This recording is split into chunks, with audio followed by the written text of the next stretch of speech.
Chapter 11.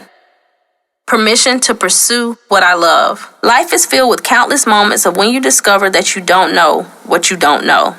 It is in those defining moments that cause you to question those experiences you missed out on that could have exposed you to a whole new world of opportunity.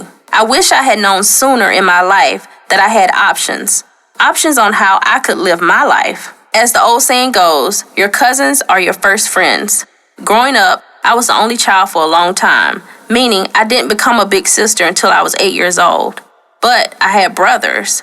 I know that does not make sense, so let me explain. Before I officially became a big sister, my cousins were my brothers. We did everything together. We were treated like siblings. We loved each other like siblings. We were considered the 5 jewels of my grandmother's crown. We even used each other's decisions as blueprints like siblings. Blueprints? Yes, blueprints. Just like most families, the oldest sibling set the bar and expectation for the younger siblings to follow. And boy, oh boy, did my oldest brother set the bar. You talk about expectations. I clearly needed to make some personal, internal adjustments, and they needed to be made quickly.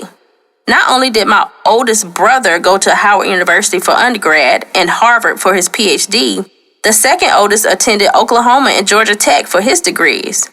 The expectation for our family was established by my grandmother.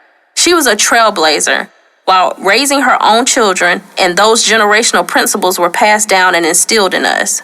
So, as I grew up, I thought you were supposed to go to grade school, high school, and then go to college. After you graduated college, you started a career. Call it the responsible thing to do, but I had seen the benefits of following the blueprints and the quality of life it provided. The things I always wanted to have, I could now buy. The places I wanted to travel, I could now visit. The knowledge of doing what was expected, I had accomplished. But at some point in my life, I reviewed life's receipts and realized that the things I bought, the places I had gone, and the experiences I had put on hold all had a cost. I wish I had known that pursuing my passion was an option. I had carried the weight of my passion for hair since I was a child. From doing the doll's hair I would receive at Christmas time as gifts, to the little girls in my grandmother's neighborhood where I would visit in the summer and braid their hair, I've had hair in my hands my whole life. I always knew I wanted to do hair, but not becoming a degreed professional was never an option for me. Passions were fine to have, but I was conditioned to believe that professional development paid the bills and painted the picture of success. I knew the people around me had passions, but they didn't make pursuing those passions look differently from working. For example, my dad loved music. I never saw him throw on a jacket and play in a rock band on the weekends for fun. Instead, we moved to Florida so he could earn his PhD in music theory from Florida State University. My mom loved helping people. Not only did she become a registered nurse, but she continued her studies to earn an MBA.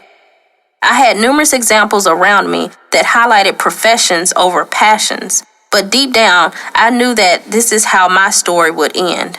I finally gave myself permission to pursue what I loved. I chose options over optics. Being concerned about what other people thought or felt could no longer be the hinge in the door that kept it from swinging my way and opening up the world of opportunity. I loved hair and was not afraid to shout it from the rooftop. Every woman in my family valued their appearance, from the crown of their head to the soles of their feet. They understood the power in maintaining their hair.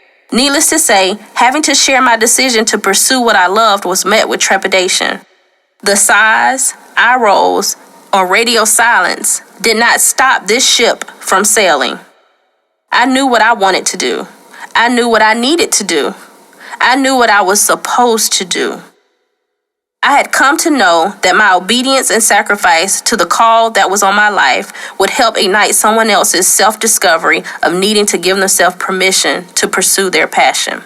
Hair, so simple, yet so complex. The anguish and the turmoil many women put themselves through when it comes to the texture of their hair, how to wear or style their hair, is often wrapped in permission. The perceived need to get permission to change their hair or how to wear their hair is deep-rooted. Whether it's from childhood experiences, society standards, or self-esteem, many women feel permission is needed. A woman does not need permission from herself. A woman does need permission from herself. Whether it is a profession, passion, or project, give yourself permission to pursue what you love. Permission slip. I grant myself permission to pursue what I love. I will no longer be confined to familiarity. I will take the lid off the can of possibilities and opportunities to discover and pursue what I love. Note to self, pursue what I love. Quote, there is beauty in the evolution.